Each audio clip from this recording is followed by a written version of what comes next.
சில நபர்களால் பெண்களை குறிவைத்து குடும்ப பெண்களை திருமணமானவர்களையும்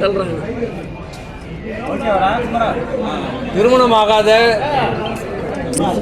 கல்லூரியிலே படித்துக் கொண்டிருக்கிற மாணவிகளையும் அரசியல் காழ்ப்புணர்ச்சியின் காரணமாக அவர்களை மானபங்கப்படுத்தி அவர்களுக்கு உள்நோக்கத்தை கற்பித்து பொய்யான செய்திகள், அவதூறான செய்திகள், அந்த பெண்களை அச்சுறுத்துகிற வகையிலும் மானபங்கப்படுத்தி சமூகத்திலே அவர்களுடைய அந்தஸ்தை குலைக்கின்ற வகையிலே, அவருடைய குடும்ப வாழ்க்கையை கெடுக்கின்ற வகையிலே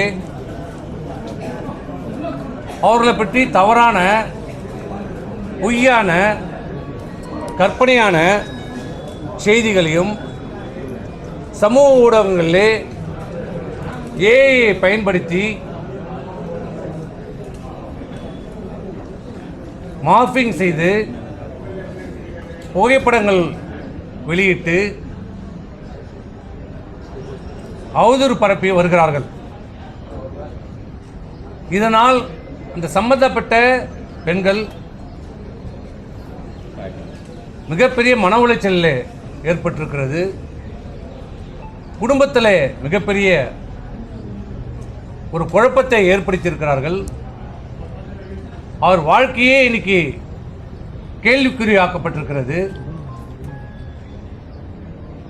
குடும்ப பெண்களை, திருமணமான பெண்கள் மட்டுமல்ல, தன் தாயை ஏன் இப்படி செய்தீர்கள்? மாண்புமிகு அம்மா அவர்களால் கட்டி காப்பாற்றப்பட்ட ஒரு பெண்மணியால் கட்டி காப்பாற்றப்பட்ட அந்த இயக்கத்திலே என் தந்தை மறைவிற்கு பிறகு என் அம்மா அரசியல் பயணத்தை தொடர்ந்தார். பெண்களுக்கு மரியாதை கொடுக்கிற இயக்கம் அனைத்து இந்திய அண்ணா திராவிட முன்னேற்ற கழகம் என்று சொல்லி அந்த இயக்கத்தில் மாவட்ட கழக இணை செயலாளராக இருந்த என்னுடைய தாயாரை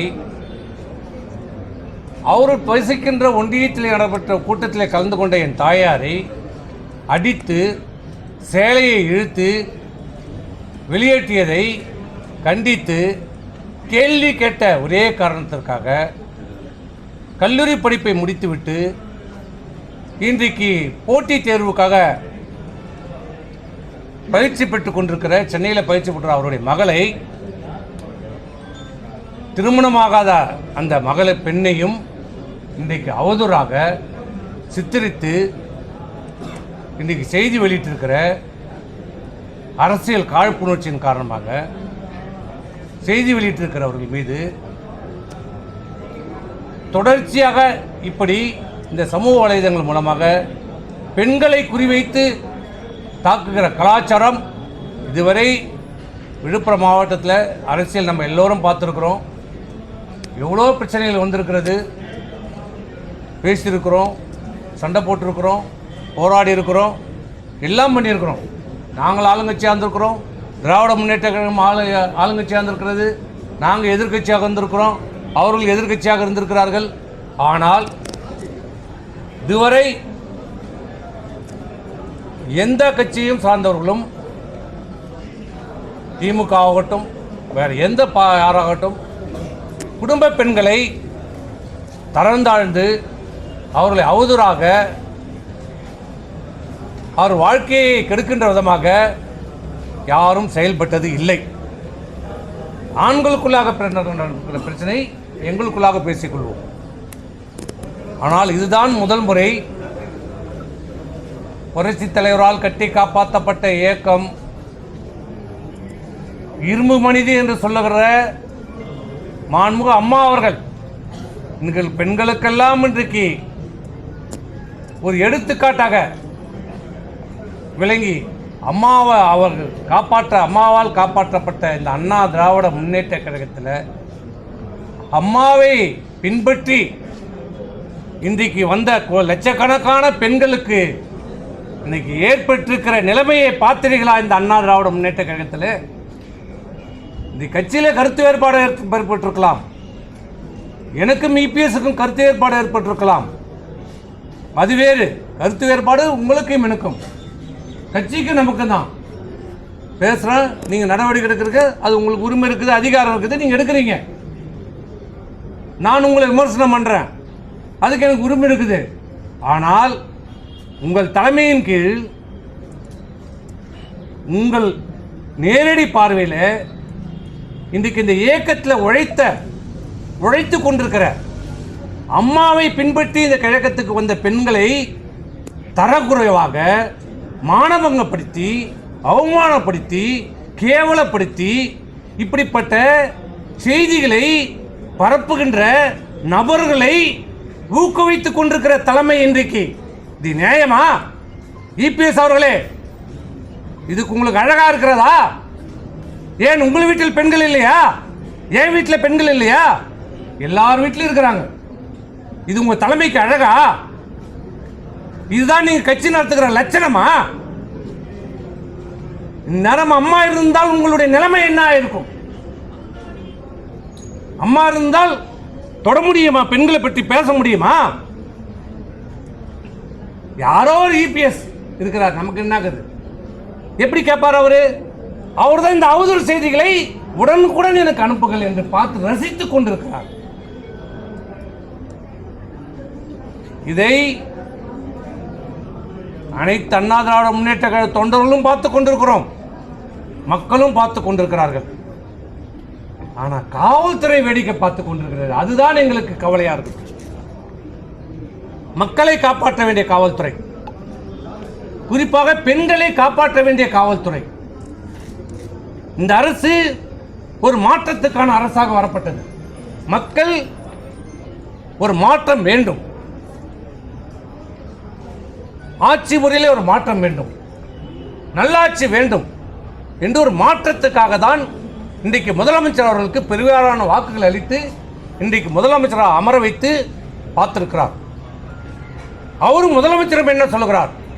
பெண்கள் பாதுகாக்கப்படுவார்கள், பெண்களுக்கு தீங்கி இருந்தால், அநீதி இழைக்கப்பட்டால் உடனடியாக நடவடிக்கை எடுக்கப்படும் என்னுடைய ஆட்சியில் என்றுதான் சிங்கப்பெண் என்ற படையை இன்றைக்கு உருவாக்கி இருக்கிறார் முதலமைச்சர். ஆனால் இங்கே இந்த விழுப்புரம் மாவட்டத்தில் நிலைமை என்ன? விழுப்புரம் மாவட்டத்தில் நிலைமையில் என்ன நிலைமை? இன்றைக்கு பெண்கள் தைரியமாக பொது வாழ்க்கைக்கு வர முடியாது. இனிமேல் யாரும் வர முடியாது, அச்சப்படுகிறார்கள், பயப்படுகிறார்கள். இந்த நிலைமை எங்கே போய் முடியும் என்று தெரியவில்லை. நல்லாட்சி தர வேண்டும் என்று முதலமைச்சர் நினைக்கிறார். ஆனால் இங்கே கீழே இருக்கிற அலுவலர்கள் மாறவில்லை. காட்சி மாறிச்சு, ஆட்சி மாறிச்சு, ஆனா படம் அதே படம் தான் ஓடிட்டு இருக்குது. இன்னும் காவல்துறை தன்னை திருத்திக் கொள்ளவில்லை, மாற்றிக்கொள்ளவில்லை. இன்றைக்கு மாவட்ட கண்காணிப்பாளர்களை நான் பார்த்து கேட்கிறேன். கொடுங்க, எத்தனை கம்ப்ளைண்ட் கொடுத்தீங்க? 31/3/2026 செஞ்சியில் ஒரு புகார், 12/6/26 ஒரு புகார் விழுப்புரத்தில், 11/7 செஞ்சியில் ஒரு புகார், 21/7 செஞ்சி விழுப்புரத்தில் ஒரு புகார் எஸ்பி ஆஃபீஸில் கொடுத்துருக்கோம் சைபர் கிரைமில், 14/7 ஒரு புகார், 16/7 ஒரு புகார். நேற்று ஒரு புகார் வந்து ஜெயபிரகாஷ் முந்தானத்து கொடுத்துருக்கார் திண்டிவனத்தில் அட்வொகேட். அவன் குழந்தை என்ன பண்ணுவான்? 5 வயசு குழந்தை. அந்த குழந்தைக்கு இப்போ தான் மொட்டை வச்சு காது கொடுத்தாங்க. அது தப்பா?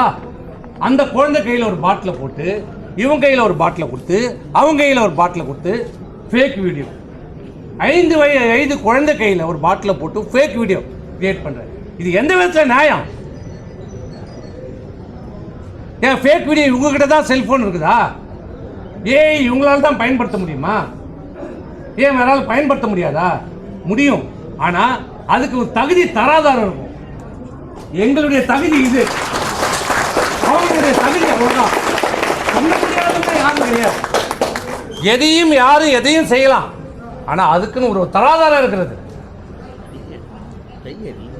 இன்றைக்கு காவல்துறை கண்காணிப்பாளரிடம் கொடுத்து இதுவரை என்னை பற்றி அவதூறாக பேசினார்கள். அது அரசியல். எங்களை ஆண்களை பற்றி நீ என்ன வேணாலும் போடு, அதை நாங்கள் பார்த்துக்கிறோம். நீ பவுன் போடுறதால நீ என்ன வாழ்கன்னு சொன்னால் நான் வாழ்ந்துட போகிறதில்ல, நீ என்ன அழின்னு போனால் அழிஞ்சிட போகிறதில்ல. நான் யாருன்றது இந்த ஊருக்கு தெரியும், நீ யாருன்றது இந்த ஊருக்கு தெரியும். எனக்கு அதை பற்றி கவலை இல்லை. என்னை பற்றி பேசுவதோ மற்றவர்களை பற்றி ஆண்களை பற்றி பேசுவதோ எங்களுக்கு கவலையே இல்லை. நீ என்ன வேணாலும் பேசிக்கோ. இது ஆனால் பெண்களை தரந்தாழ்த்தி பேசுகிறது. இதன் மீது என்ன நடவடிக்கை என்று கேட்டோம். காவல்துறை அவர் சொல்கிறார் பதில், நான் வழக்கறிஞரை முடித்து 85 முடித்தேன். இன்னைக்கு 36 வருஷம் ஆகுது நான் வழக்கறிஞரா பதிவு செய்து. கிட்டத்தட்ட ஒரு 7 வருஷம் சட்ட அமைச்சராக இருந்திருக்கிறேன். 20 ஆண்டு காலம் சட்டமன்ற உறுப்பினராக இருந்திருக்கிறேன், நாடாளுமன்ற உறுப்பினராக இருந்திருக்கிறேன், அமைச்சராக இருந்திருக்கிறேன். எனக்கு சொல்லப்பட்ட பதில் உண்மையிலே முதலமைச்சரோட ஆட்சியில் இப்படி ஒரு காவல்துறையா, இப்படி ஒரு காவல்துறை தலைவரா மாவட்டத்தில் சொல்லுகிறார்.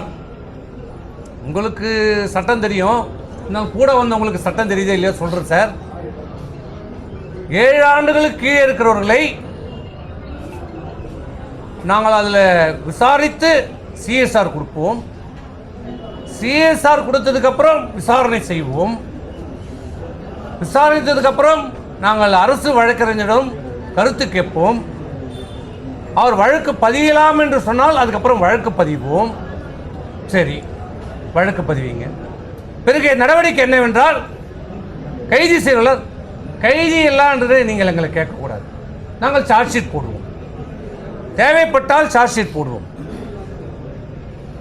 அப்போ 7 ஆண்டுகளுக்கு இருக்கிற குற்றங்களுக்கு இனி யாரும் விழுப்புரம் மாவட்ட காவல்துறையினர் அறிவுறுத்தல்படி யாரும் அச்சப்பட வேண்டியதில்லை.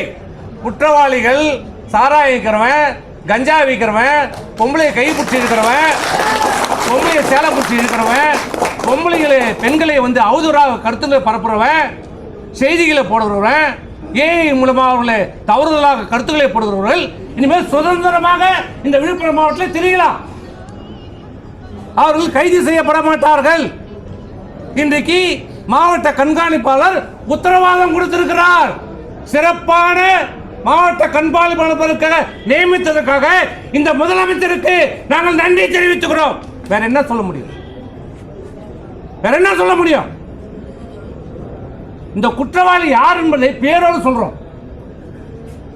சந்திரு, முத்துவேலு, குமரவேலு, பிரபு, ராமு, இப்படி பல பேர் பேரோடு சொல்றோம். அத்தனை பேர் இந்த விழுப்புரம் மாவட்டம் இங்கே தான் சாராயம் வைக்கிறான், கஞ்சா வைக்கிறான், எல்லா அயோகத்தனம் இங்கே தான் பண்ணிக்கிறான்.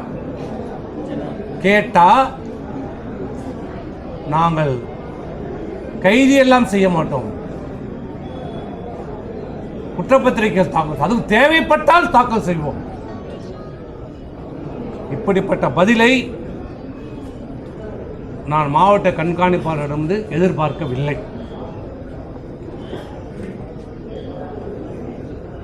ஆகவே இந்த ஊடகம் மூலமாக நான் வைக்கிற வேண்டுகோள், தமிழகத்தினுடைய முதலமைச்சர் அவர்களுக்கு, உங்களுடைய தூய்மையான ஆட்சிக்கு, வெளிப்படைத்தன்மையான ஆட்சி, பெண்கள் பாதுகாப்பாக செயல்பட வேண்டும், நடமாட வேண்டும் என்ற உங்களுடைய எண்ணத்திற்கு ஏற்ப இப்படிப்பட்ட நடவடிக்கைகளை ஈடுபடுகிற குற்றவாளிகளை நடவடிக்கை எடுக்காததும் அவர்களை பாதுகாப்பதுதான்.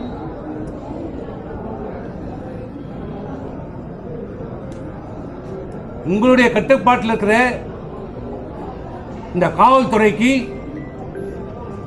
அறிவுறுத்தலை வழங்கி முறையான நடவடிக்கை எடுத்து இந்த பெண்களுக்கு ஏற்பட்டிருக்கிற இந்த அநீதிக்கு, இந்த அதர்மத்திற்கு, அவருடைய மன உளைச்சலுக்கு நீங்கள் சரியான ஒரு நியாயத்தை வழங்குவீர்கள் என்று உங்களுக்காக நான் இந்த ஊடகம் மூலமாக நான் கோரிக்கை வைத்துக்கிறேன். இது தொடர்பாக உயர் அதிகாரிகள் அல்லது முதல்வர் உள்ளிட்டவர்கள் சந்திக்கிறது ஏதாவது வாய்ப்பு இருக்காங்க? கோரிக்கை வச்சிருக்கிறேன், சொல்லியிருக்கிறேன், பார்ப்போம். நடவடிக்கை எடுக்கவில்லை என்றால் அப்புறம் மேல் நடவடிக்கை என்ன எடுப்பது என்பது பற்றி எனக்கு தெரியும், நான் பார்த்துக்கிறேன். புதுசாக ஏதாவது புகார் கொடுத்துருக்கீங்களா சார் இன்னைக்கு? இல்லை, எல்லாம் இப்போ இதுவரையும் நடந்த சம்பவங்கள் எல்லாம் கொடுத்து நடவடிக்கை எடுக்கணும்னு கேட்டிருக்கிறோம். அவர் தான் சொல்லிட்டாரு 7 வருஷத்துக்கு கைது இல்லை. தற்போது உள்ள மாவட்ட செயலாளர் மீது ஏதாவது புகார்